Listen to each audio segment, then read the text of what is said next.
Welcome to Job Club. We are so glad to have those that are attending in person at the Fayette County Extension Office, as well as those that are in presence online.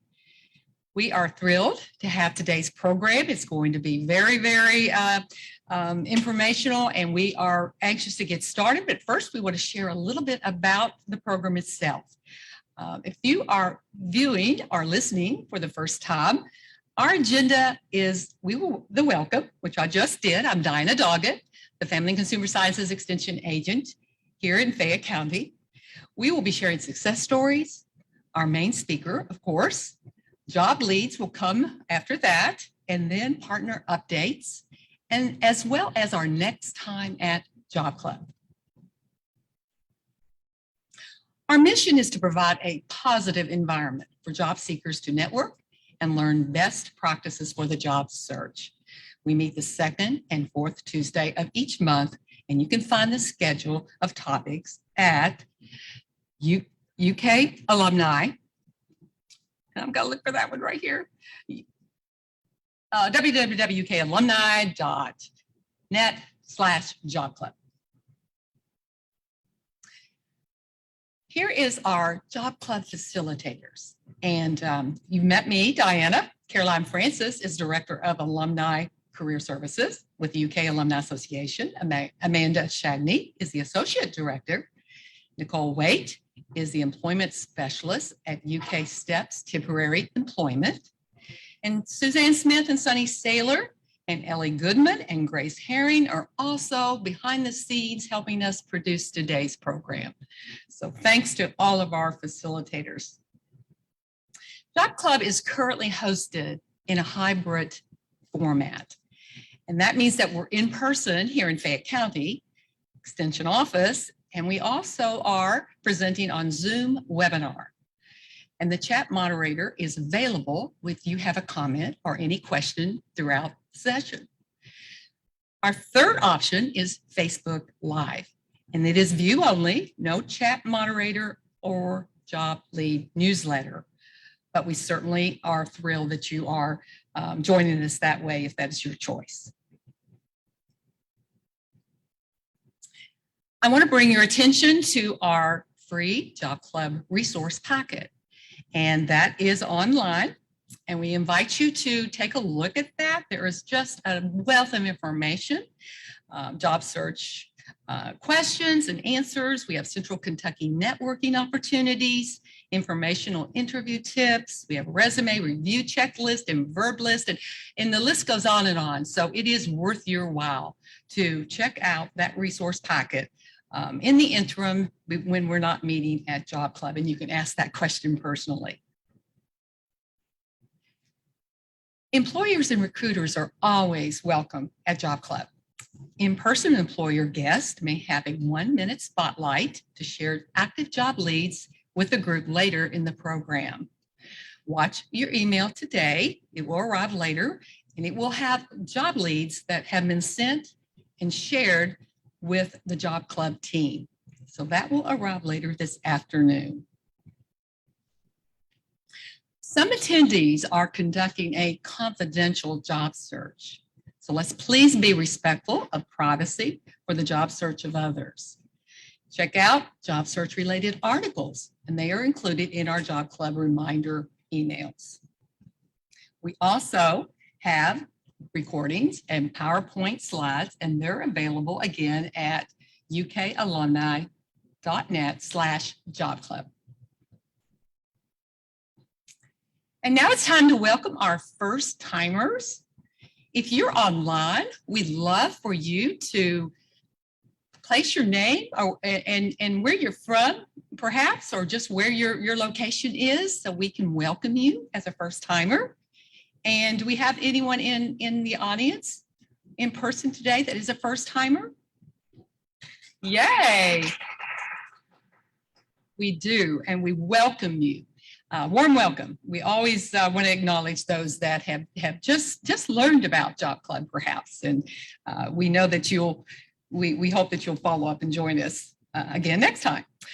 Today you will receive a follow-up survey, and that feedback will place you in our notification system for future programs. So you can scan the QR code below, and we will put that information in the chat box as well. Probably our favorite aspect of this program is success stories. And we love to get feedback from those that have attended and utilized any of the job search strategies. So if you have a success, and what does success imply? It means that you may have had an interview or have one coming up. You may have revised your resume. Perhaps you've reached out to some past employers or colleagues and networked. Perhaps you have joined LinkedIn for the first time. And maybe you've even achieved employment. Maybe you've got a job. So if you want and wish to share that success with us online in the chat box, we'd love to do that. It's encouraging to those that are in the job search, and it also is impactful to us as Job Club facilitators, because we need to know that we are providing resources that are really meeting your needs. So we'll look for those in the chat box and see if there's any that we want to recognize. Anyone in the audience like to share a success story from the past 2 weeks or month? Don't be bashful. Well, I have a couple that have reached out to us via email, and I'm just thrilled to share those with you, so I'll do so. But I do want you to keep in mind that your job search, your journey, you are succeeding, and each step is toward that total success, which ultimately ends in perhaps getting a job, which these two individuals have shared with us. The first one is I got a job. I have been on your webinars for about 5 to 7 times in the last 2 years. I decided 3 years ago to get another job, and after being highly unsuccessful for a few months, I decided to turn to the internet. I stumbled across your website and signed on for my first webinar. I remember the one, Ladies Get Paid, and a few more that I had where I took 2+ pages of notes. Anyway, I had already decided to do this, but in the webinar I saw afterwards, you mentioned to beef up my skills. As a pharmacist, spending 30 years at a retail pharmacist, the only way I could beef up my skills without experience was to earn more certifications. This entailed getting a letter from my employer and studying for 6 to 9 months, and then taking 175 question 5-hour tests.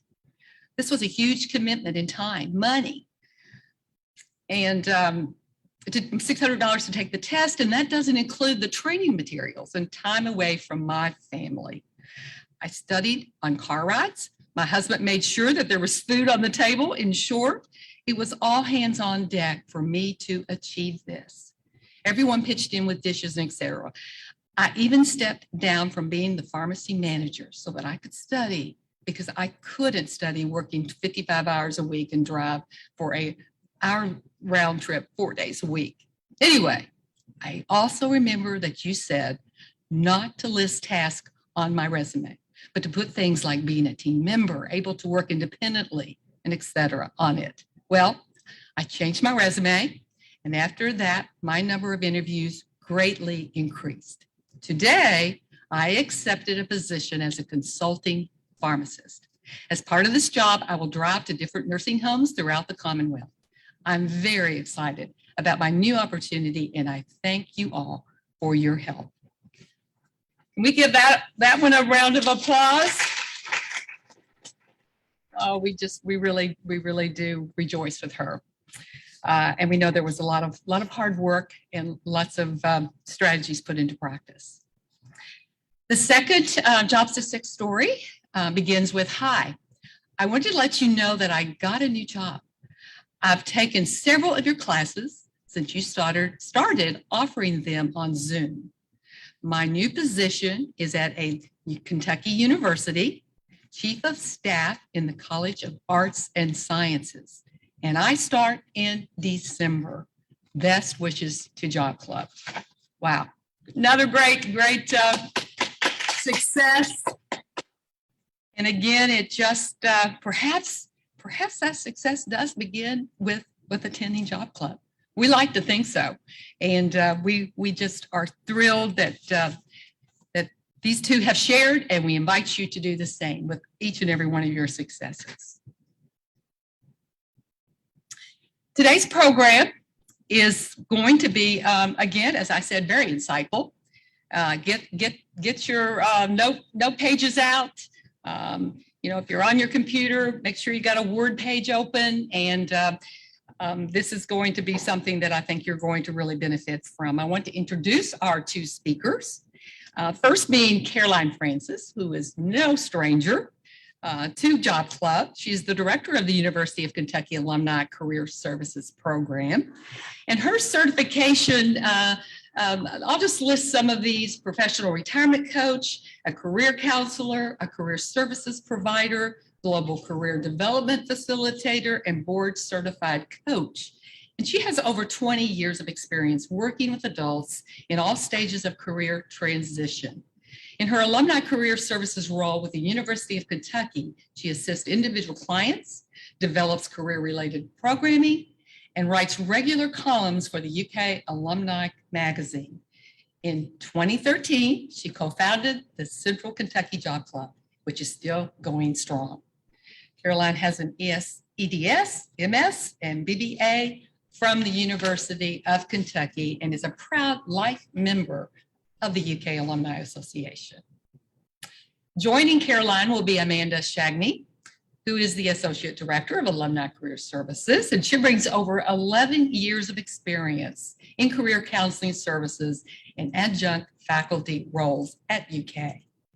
Again, when I think about certification listing for her, she is a career counselor, certified in clinical supervisor of career counseling, career transition coach, certified strengths coach, Clifton Strengths Assessment, Myers-Briggs Type Indicator, and a strong interest inventory certified practitioner. Wow. Do we have qualified speakers today or not? Last year, Amanda published with the National Career Development Association and has served as past president of the Kentucky chapter of the organization. She served as a regular contributing columnist to the Lexington Herald Leader, sharing expertise on job-related topics for working professionals from 2015 to 2018. Amanda earned a certificate in business administration, master's degree in counseling psychology, and a BA in psychology from UK, and is also a proud member of the UK Alumni Association. Let us welcome Caroline and Amanda.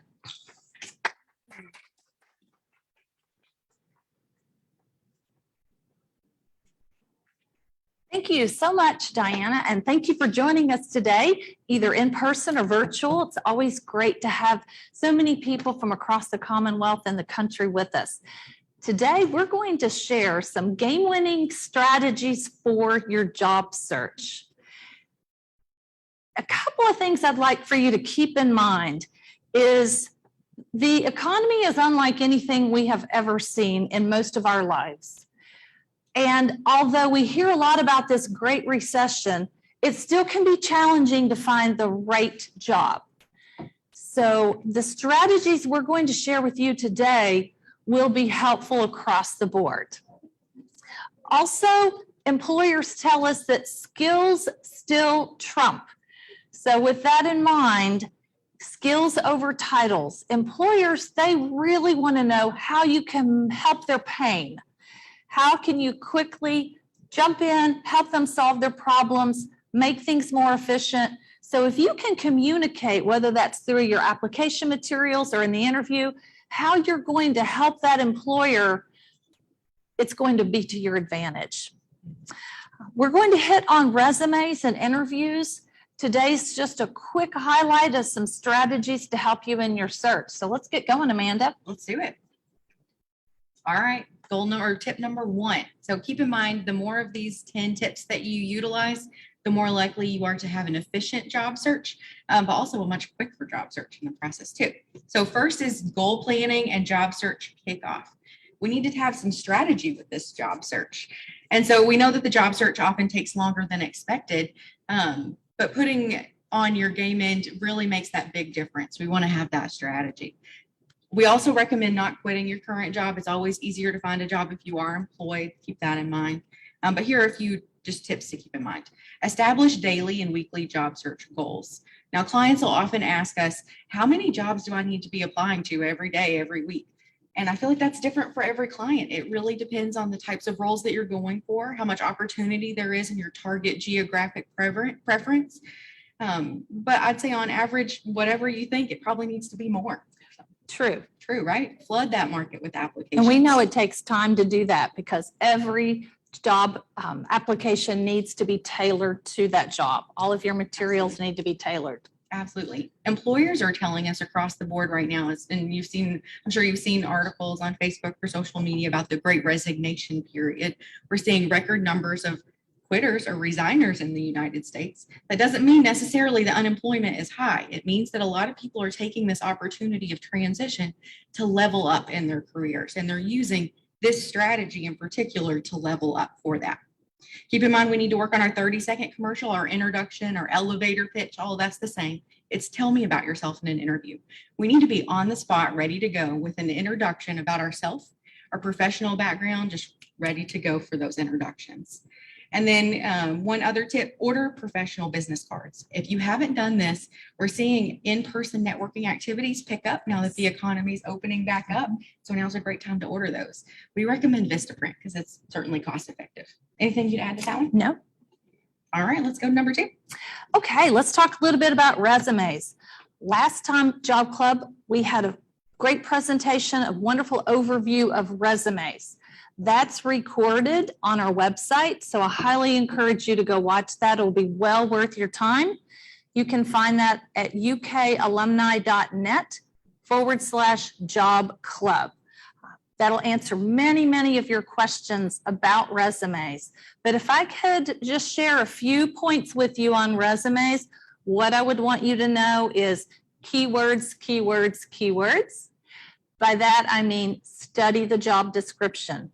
Look at that target job description, highlight every word in there, everything that you can do that they're asking for, every credential or skill that they're asking for that you have, highlight it.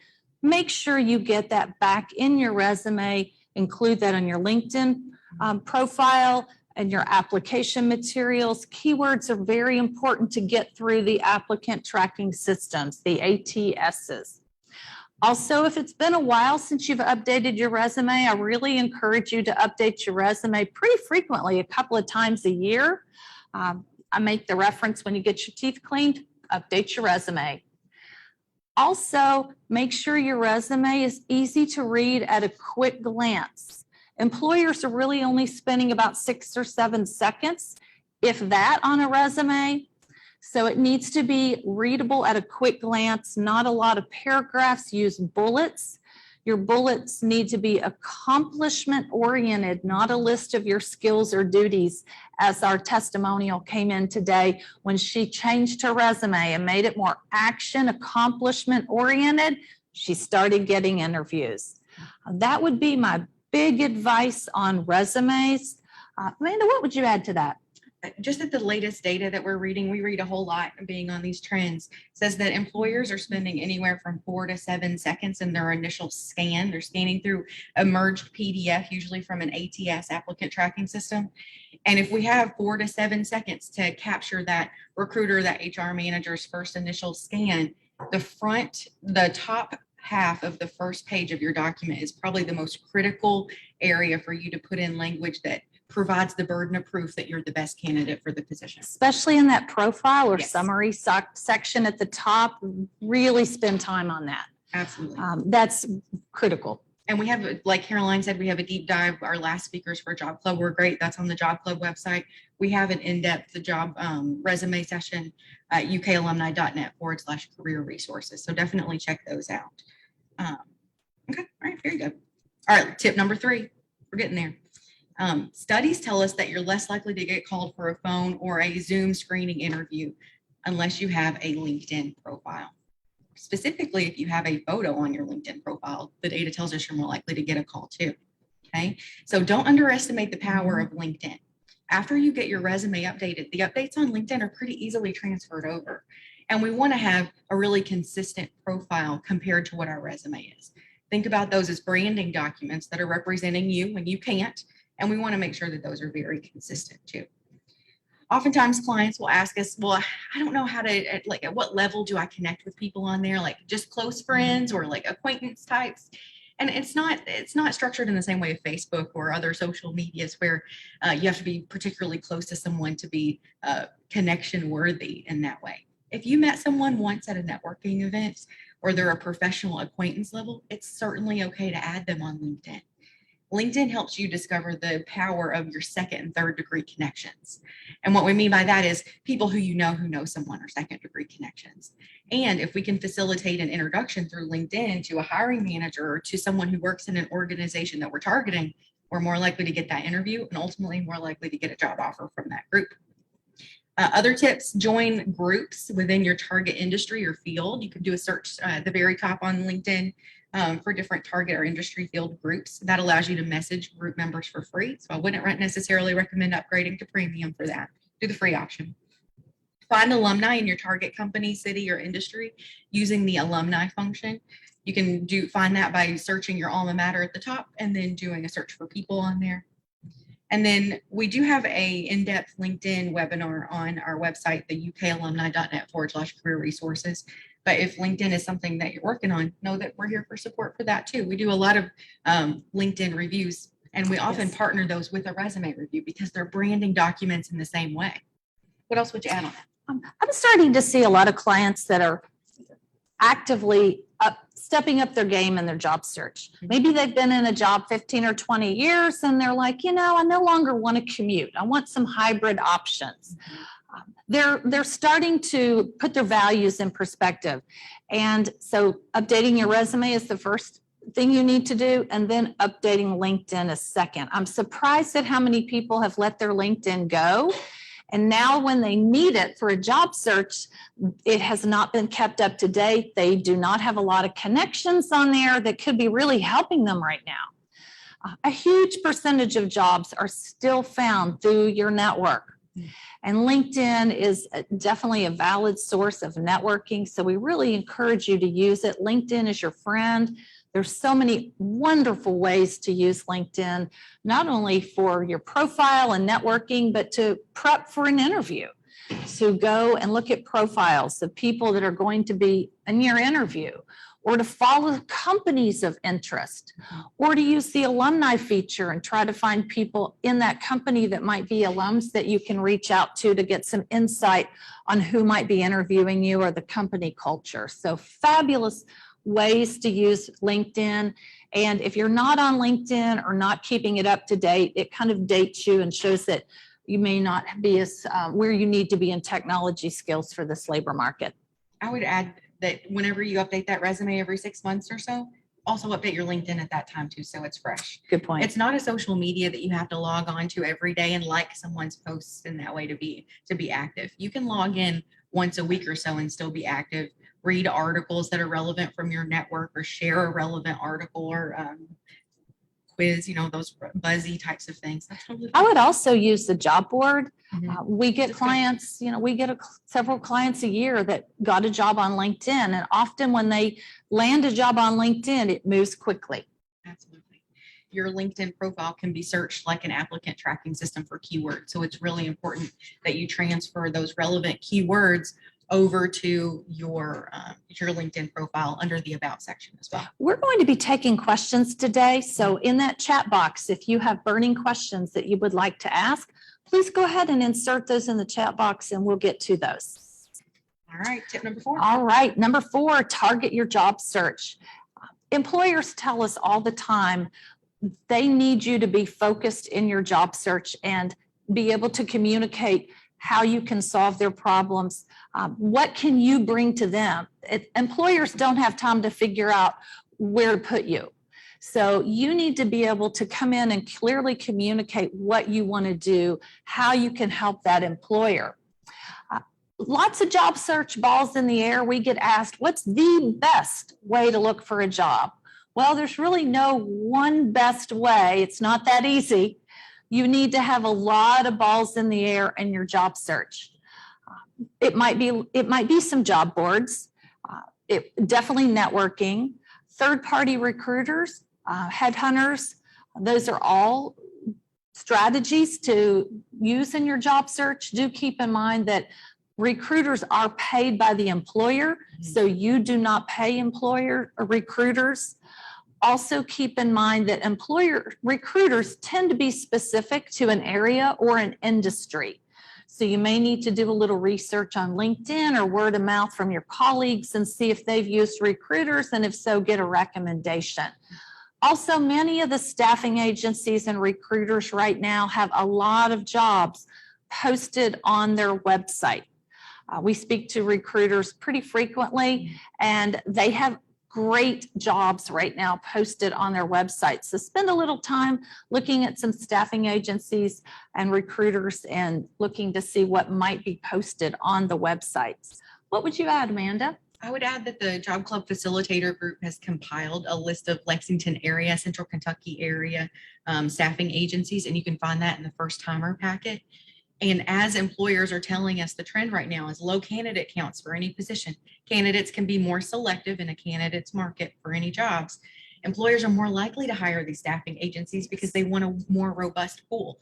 And so reaching out to a relevant staffing agency could be a strategy that you might need to incorporate to be more competitive. Exactly. And I've even had a few clients through the years that interviewed for a temp job. And when the company saw what they brought to the table, they immediately offered them a full-time job. So that is a possibility. Tagging into that, don't underestimate temp work in general. Steps at UK as an example is a great way to get into UK, and many of those jobs turn into full-time opportunities. That's how I started at UK originally. Me too. Yeah. All right. Tip number 5. Play the field and work your network. We can't say this enough. This is a mandatory step in the job search, but it's not always what people are excited to do. I don't get it. We're natural networkers. We have fun with it, but it really is, make it fun. And it's a critical part of maintaining your professional network. Your colleagues, your friends, your neighbors, your network, they need to know if you're looking for a job so that they can have their ear to the ground for you for opportunities. So, all right. So coffee is certainly appropriate. It can be a Zoom chat these days. It can be, meeting at a local library. It can mean lots of different things for networking. It doesn't have to be a formal networking program that you go to. So it can be more casual in that way too. Consider volunteering for networking. So getting involved in a local nonprofit, volunteering in the community is a great way that you can informally network, but also take the heat off of the networking intensity in that way because you're doing community service together. Be sure to add them to your LinkedIn connections list after you meet them so you can maintain those contacts. And then you can see where those folks work as well. What would you add to that, Caroline? The main thing that I would add is, and this came from working with a client this week, go back and think of your last 4 or 5 jobs, and then just start to brainstorm who you remembered that you used to work with there. Coworkers, clients, vendors, and go look those people up on LinkedIn. Try to reach out to those people, phone call, a coffee. These are people that have seen your work in the past. These are people that can speak on your behalf, that may have a broader network than you realize. So time well spent is reconnecting with former coworkers or people that have seen you work in the past, even if it was 15, 20 years ago. Absolutely. We've had clients be really successful with quick Zoom networking, asking someone for 10 minutes via Zoom or Teams just to learn more about their role. In general, people can get 5 or 10 minutes in their schedule quicker than they might be able to meet you for a coffee chat in person. So keep in mind that technology is your buddy in networking. Well, and with the holiday season coming up, it's a great time to network or reach out and just wish someone well and happy holidays. Great time to step up the networking as we're rolling into the holiday season. Absolutely. Absolutely. All right. You want to take number 6? I do. Number 6, build a legacy of excellence, your qualifications and credentials. We can't express enough how important it is to continue to learn and grow in your career. During COVID, many people used that time to earn a new credential or to brush up on some of their skills that perhaps they needed to in order to be more competitive in the job market. So when you're studying job descriptions, where do you have gaps in what the job description or the employer needs? And if there's a gap where you can get a quick certification, an online credential, it will help you. It is a competitive job market, and the people that have perhaps sat on their laurels and not done a whole lot for 15 or 20 years regarding their own professional development, it's going to be harder for you to compete in any job market. So make a goal for yourself. What are some areas that you'd like to become more qualified or credentialed or competitive in? And find some trainings or certifications. Definitely you can add those to your resume, your LinkedIn profile. Lifelong learning is a skill that employers want. Mm-hmm. Be ready to also answer in the interview. You may get a question during the COVID shutdown. What did you do to improve yourself? Did you learn anything new during COVID?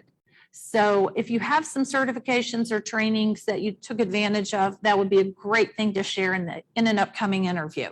What'd you add? Don't underestimate the public library. They often have free trainings, and the local library here in Lexington, you can get access to LinkedIn Learning for free. Mm-hmm. Some of those trainings are pretty pricey, so take advantage of free resources. Coursera and Ed.S on the screen are really good ones. Most of the trainings there are free. You pay for a certificate. Ultimately, it's up to you if you want that certificate or not, but great quality trainings. And it's valid on a resume and your LinkedIn profile to include that. Absolutely.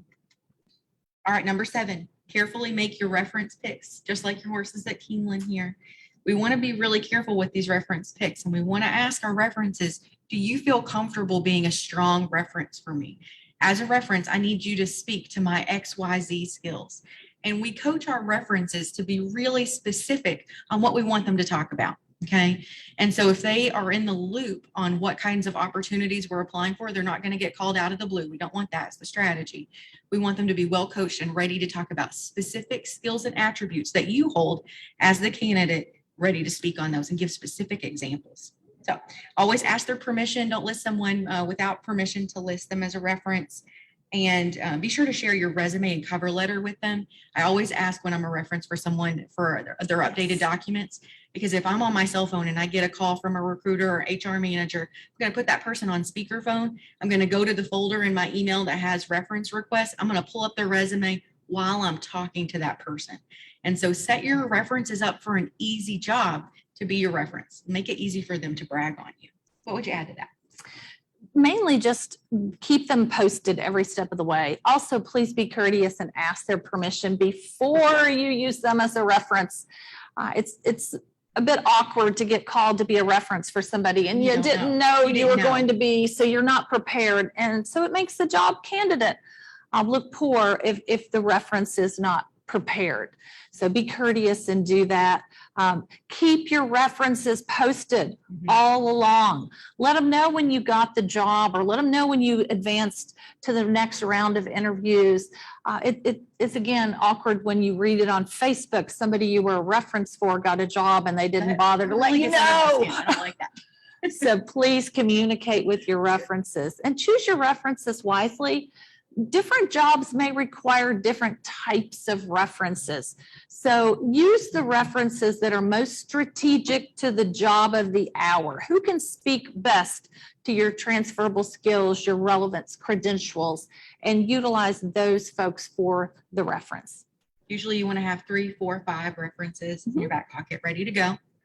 And most of the time they're called after you're the preferred candidate or you're at least at the finalist stage. So if your reference texts you or calls you and says, hey, I got a reference call on you, that's a decent indication that they're seriously considering you for the opportunity. And that's always exciting. Yes, and it can move fast. So keep those references up to date. It can.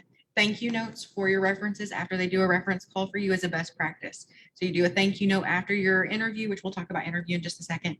But a thank you note for your reference goes a long way in continuing to build rapport and maintain that relationship with your breakfast. Again, use that chat box. If you have questions for our virtual audience, put some questions in that chat box, and we're happy to address those questions. Also, for our in-person audience here in a moment, we'll be glad to open it up for questions from our in-person audience. Grace, any questions come in yet in the chat box? All right. All right, number 8, that's yours, Carolyn. All right, play the business game and prepare for interviews.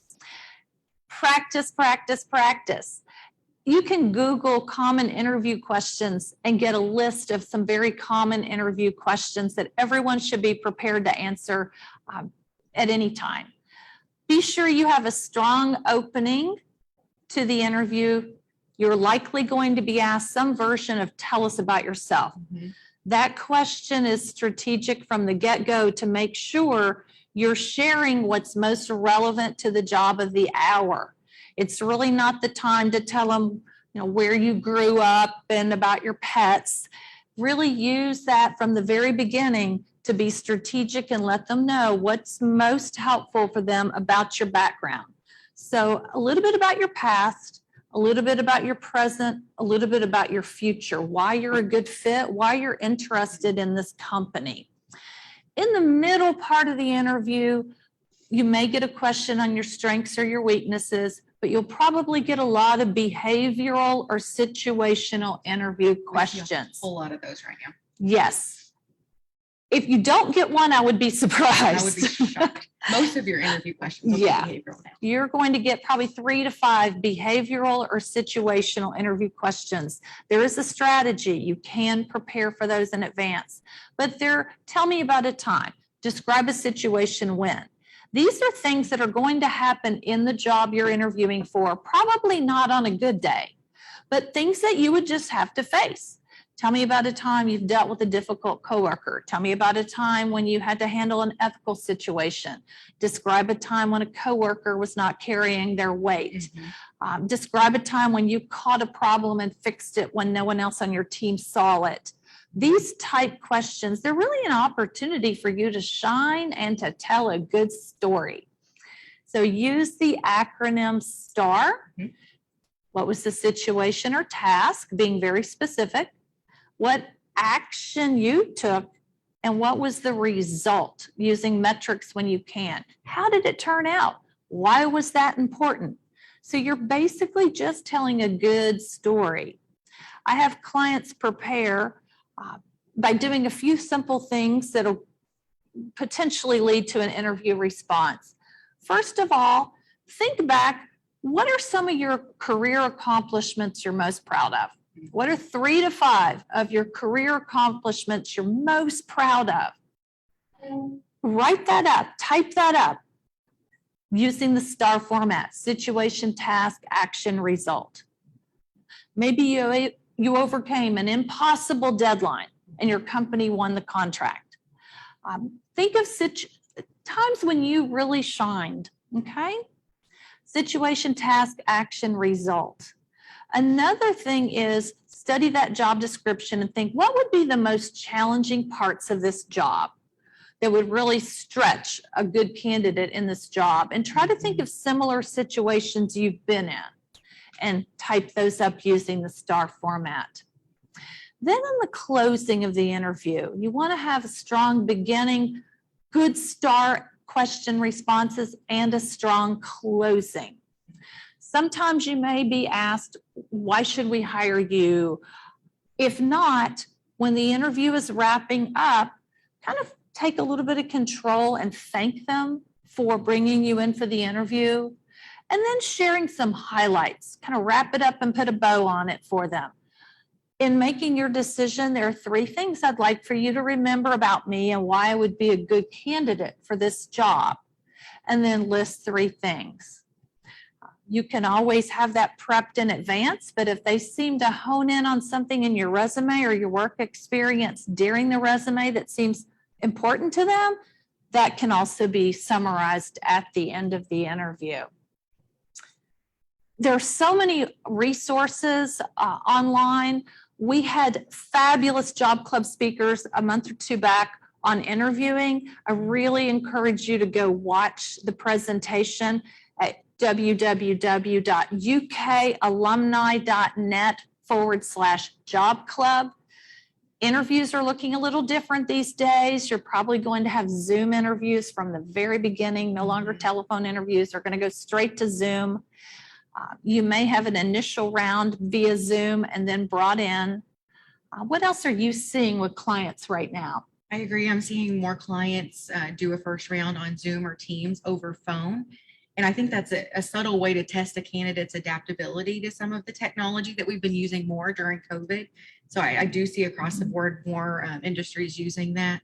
I also really like Caroline's strategy for using a closing statement. Rarely do I have a candidate who can deliver a strong opener and a closer who doesn't get a job offer. Right. The closing statement is a beautiful bookend to your interview. And it happens after you ask your other questions. It's just a really strong way to end it. And then you definitely want to have a few good, well thought out questions for them Absolutely. at the end of the interview. For people that have no questions, it doesn't leave a very good first impression with the interviewers.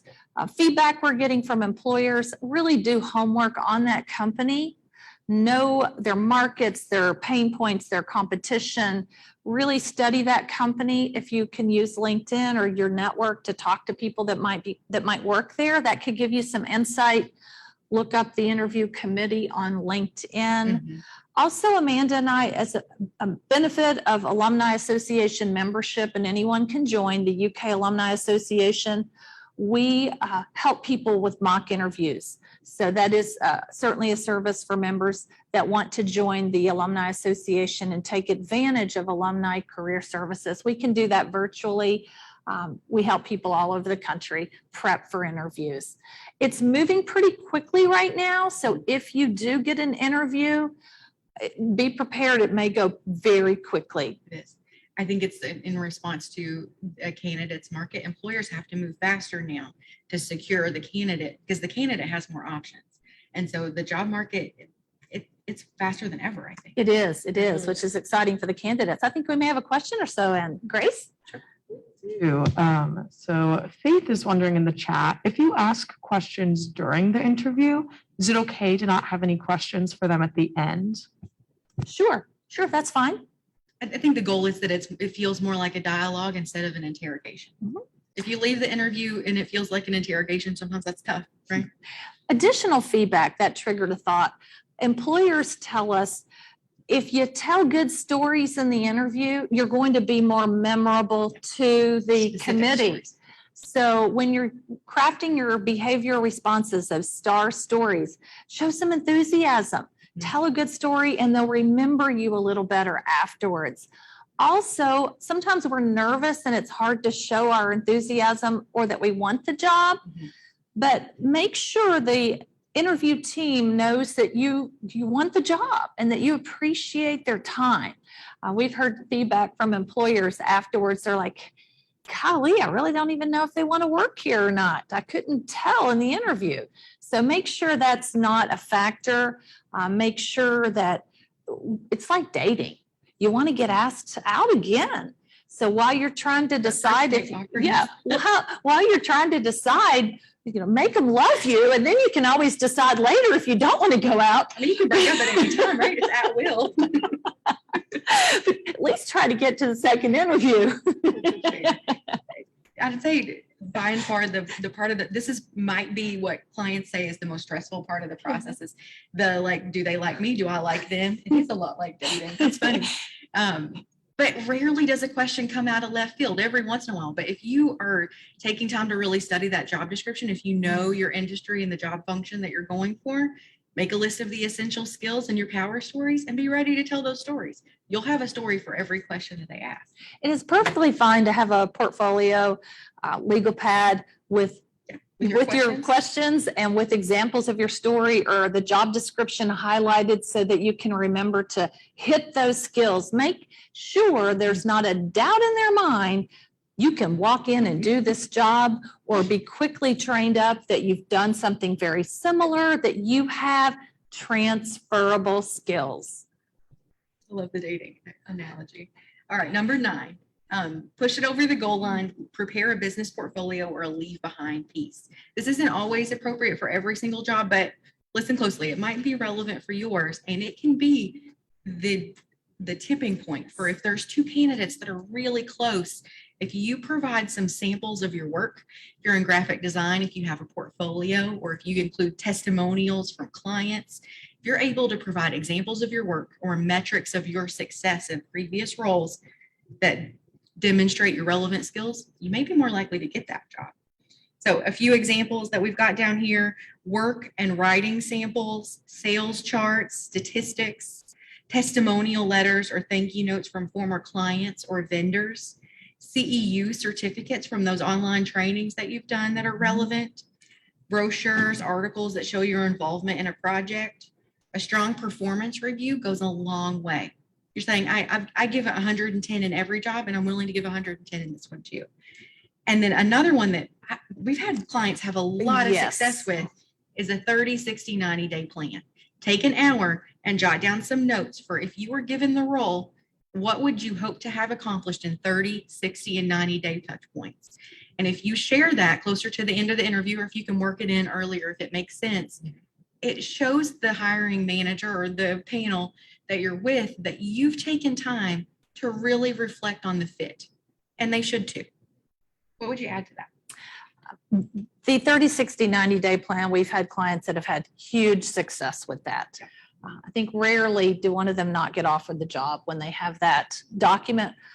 Also, if you haven't heard from an employer, and one of the questions you always want to ask before you leave the interview is, what is your timeline? Mm-hmm.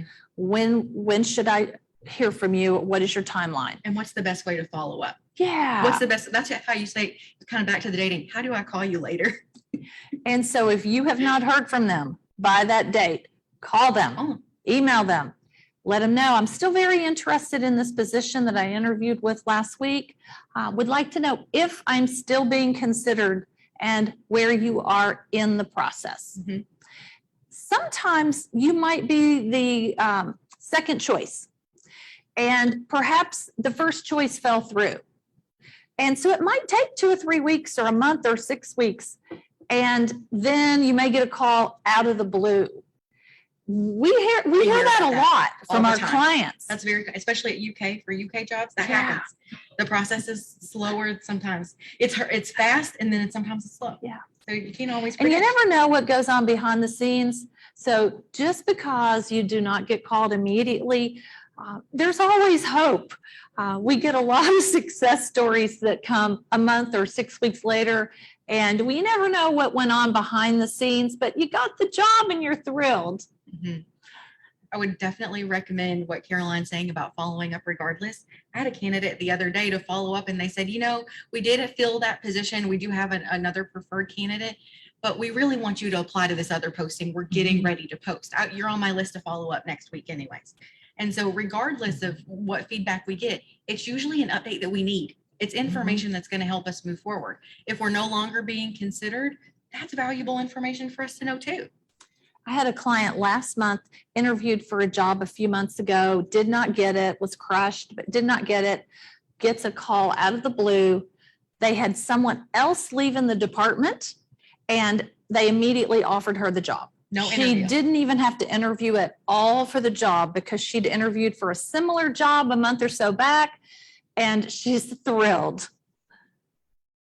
All right, number 10. All right, go for the win and research salary ranges.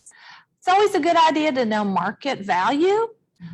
You can do some asking around friends, contacting HR to get a range for what something would pay, but know going in what would be a range for that position, what you bring, why you are demanding, or why you would be qualified to get on the high end of that range.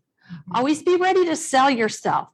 Some great resources obviously would be salary.com, glassdoor.com, PayScale. Some industries have salary surveys that you could utilize. There are ways to find out, or otherwise you could just ask. If they bring it up first, we always want them to bring it up first. Ask, what's the salary range for this position if it's not posted when you apply? Typically, a screener in that first round interview We'll save everyone's time. And when they call, they'll say, this is the pay range for this position. Are you still interested? And it's certainly fine to ask them as well. Typically, when it comes to salary negotiation, you want to make them fall in love with you first and have an offer, a formal offer extended to you first. Then you thank them very much, ask for some time to consider it. Then you can go back with the negotiation of what you're countering with and why. It's a great time to counter. Always counter, even if it's just for a couple $1,000s. You do it going in before you formally accept. Never formally accept a job on the spot. Always ask for time. And if this is something that that makes you nervous, know that we're here to support in that too. That's actually a pretty common appointment request is to talk about salary negotiations. So we're here to support you in that way. I think we have a questions come in. Sure. So since it is a candidate's market right now, has it been easier than ever to negotiate salaries? Yes. Yes. And we're seeing more current employers, like I work for this company right now, counter to keep their and so that's fun to see. Yeah. Never seen that like we are right now. Right now more than ever. Yeah. Absolutely. Now, whenever we're making that informed range on our salary, we need more than one data point to know what our guesstimated salary for that role would be. And so these websites up here pull data from different places. Salary.com pulls from active job leads, PayScale and Glassdoor are pulling from previous data points on salary from other employees. So keep that in mind. Grace, you got another one? We do have another question. Sure. So some employers do not like negotiating salary or benefits with candidates. And how would you handle this situation? Well, first of all, think is this a culture you want to work for? Yeah. It's very competitive right It's very now. competitive. And it's negotiable. yeah. And the worst they can do is say no. I have never in 30 plus years of doing this, I've never heard of a job rescinded because someone asked they asked for more money, or perhaps maybe they asked for something besides money, maybe working remotely a couple of days a week or a little more vacation time is more important than the money, or perhaps the company can't offer you more money, but perhaps they can offer some flexibility or some continuing education money or relocation funds. There are many, many things that you could negotiate besides salary if they're not able to work with you on the salary. I've seen folks negotiate a structured mentorship, like to ask for a specific mentor to spend time with them. The market is really interesting for that right now. I have a candidate who's going to negotiate for a specific supervisor soon. There's two potential supervisors, one that they feel more drawn to than the other, and they're ready to say, I'm excited to accept the job if it reports to this person. That's negotiable too. Yeah, sometimes. and that's something that it's a sign of this time we're in right now. It might not always be the case, but where we are right now on this point. Yeah. And obviously you want to do it with class and gratitude for the offer. And it's all about communicating and a win-win. You don't want to alienate anyone in the negotiating process. These are going to be people you're going to be working with and for. So the language you use, could you help me work this out? I really would like to come work for you. I have a couple of things I'm a little concerned about. Could you help me negotiate this with HR? Can we work this out? I really would like to be on your team. Keep in mind, they may offer us the stars. We can't ask for the moon. So we have to be reasonable in our expectations. The more that's grounded in data, the more likely we are to get an offer if it's grounded in our credentials. And so we may come back and ask for a few $1,000s more on the annual salary because we already have a certification or training that they wouldn't have to pay for us to do. Or we may have specific credentials that others in the department may not have. Or we might be president or in leadership in our professional affiliation, and that's going to Good make the branding. company look good Good brand. to have you sitting on their board or in their industry leadership meetings. Absolutely. All right. All right. That's number 10. We'll give you one more for bonus. All right. Self-care will help you go the distance. The job search is not for the faint of heart. And right now it feels like it's faster than ever. Sometimes it takes longer. Every industry, every job function is a bit different, every organization. And so regardless of your job search, the more of these 10 steps, 11 steps that you utilize in your strategy, the more successful you'll be. hopefully the more money that you can make, right? And the quicker the job search transition can go, Sure. right? What else would you add to that? Well, it's just an exciting time. If you're not totally happy where you are, if you're underemployed or thinking you need to go ahead and make a move, perhaps before you get stuck, now's a great time to test the market. I do not recommend the Great Resignation, jumping in on that.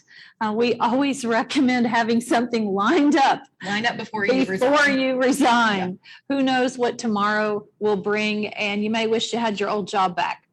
Amanda and I are here with Alumni Career Services. We're happy to help members of the Alumni Association. Anyone can join. And now we'd like to turn it over to Nicole to round us out today. Thank you for joining us. Do we have any other questions? We didn't take any questions from the audience yet. Any questions from the audience? That's what I was going to ask before I went up. Do any one of you guys have any questions? Okay. We need to use the mic so the online audience can hear. And then before we wrap up, It's not a question, but talking about the public library, some of those free resources are really overlooked. They're, they have magazine subscription. I mean, you can access magazines you usually have to subscribe to. So if there's a professional magazine, you can access databases and many newspapers for free. They actually have, I think it's Duolingo, language learning, so you don't have to pay for Babbel or whatever. So you definitely want to dive in there. And of course, those library cards are free. Thank Absolutely. you. So appreciate Thank that. you. Yeah, in general, before you pay for technology for something, go to the library, see if you can get it for free. That's good.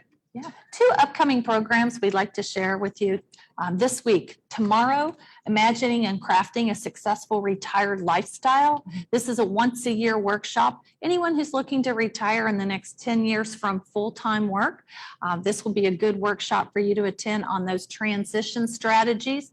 Part of that is going to include some kind of work in retirement. Also on Thursday, we have a nationally known author that is going to be sharing with us in that same space, Flipping a Switch, 20 common later life transitions. Many of these have to do with career, finances, and work. So 2 great programs. Those are free. You can go to our UK website, ukalumni.net/career events, and sign up for those workshops tomorrow and Thursday. Thank you for joining us, and we'll turn it over to Nicole now.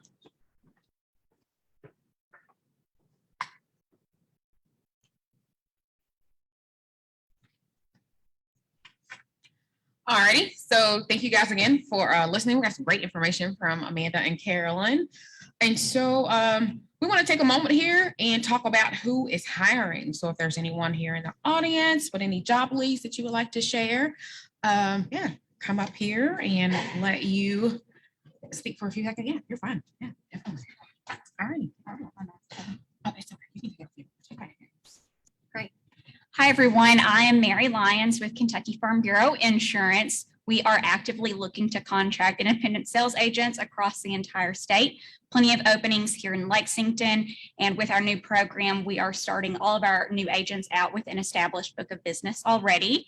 It's a great opportunity if you have sales experience, but it is also not a requirement. We definitely want to develop our sales agents. And then if you are looking for a claim adjuster opening in the Lexington area, we do have those as well. And then plenty of opportunities if you would like to make your way to corporate in Louisville across departments. Thank you all. Okay. All right. Thank you. Alrighty, I don't want to fail to mention, of course, if you have job leads and you're with us via Zoom, feel free to email us at ukalumnicareer@uky.edu, and we'll include those in our post-meeting job lead list. Alrighty, so let's see here. Okay, any more questions? Any more questions from anyone? No, okay. Alrighty. Oh, I think I'm going backwards. Sorry about that, you guys. All righty. Okay. So our partner here, Fayette County Corporate Extension Office, they'll have many activities coming up here. As you can see on the slide, November, the Bluegrass Area Homemaker Program is Say Cheese. Learn about varieties, proper storage principles of cooking, and even how to make cheese. So if you want to review that, and we'll also have this information available. Okay. Ready. So next, I, Nicole, actually work in human resources for STEPS. And as already mentioned, STEPS is a great way to get your foot in the door. You heard Amanda, of course, mention, and Carolyn, and even myself. I worked for the University of Kentucky, left, and actually came back. Shouldn't say I left, but I worked for a contract company. And so I actually came back and worked for the university because I enjoyed working at the University of Kentucky. And so STEPS was that way of getting my foot in the door. I've worked from in administrative work, employment, nurse recruitment. And so it's a really, really good way to get your foot in the door and get started here. I have many job leads, so I'm not going to mention all of them, but we will have those available also for you guys. So if you're on that email list, you'll be able to review these jobs. Okay. But one, let's see here.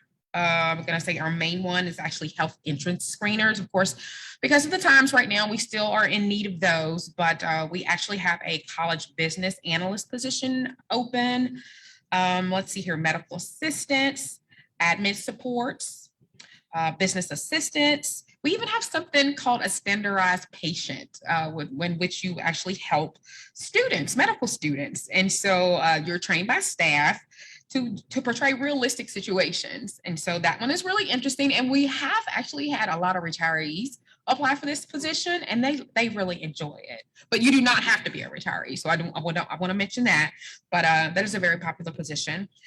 Pharmacist on call, transportation officer, a pharmacy senior position, coders, and with many of the coder positions, not all, but many of these actually do have the positions do have the ability for the employees to work remotely.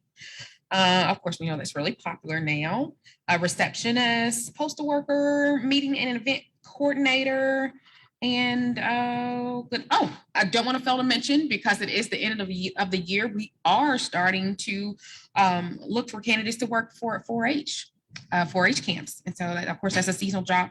That's something that you're interested in. You can also see that, and you can view all of these jobs on www.uky.edu HR employment/temporary-employment. Going backwards again, you guys. Okay, so next time at Job Club, which is November 23rd, take charge of your career. Presented by Karen Hill, Chief Operating Officer, Chief Nursing Officer, and oh gosh, what is that? Emeritus? Okay. Baptist Health Lexington. So you register again for this one at www.ukalumni.net/job club. Alrighty, so you guys, I'm pretty sure this will be filled with some great information and time to network. So thank you guys. Thank you all who have joined us virtually. Don't forget to look out for those emails today. And if you guys have any questions for any one of us,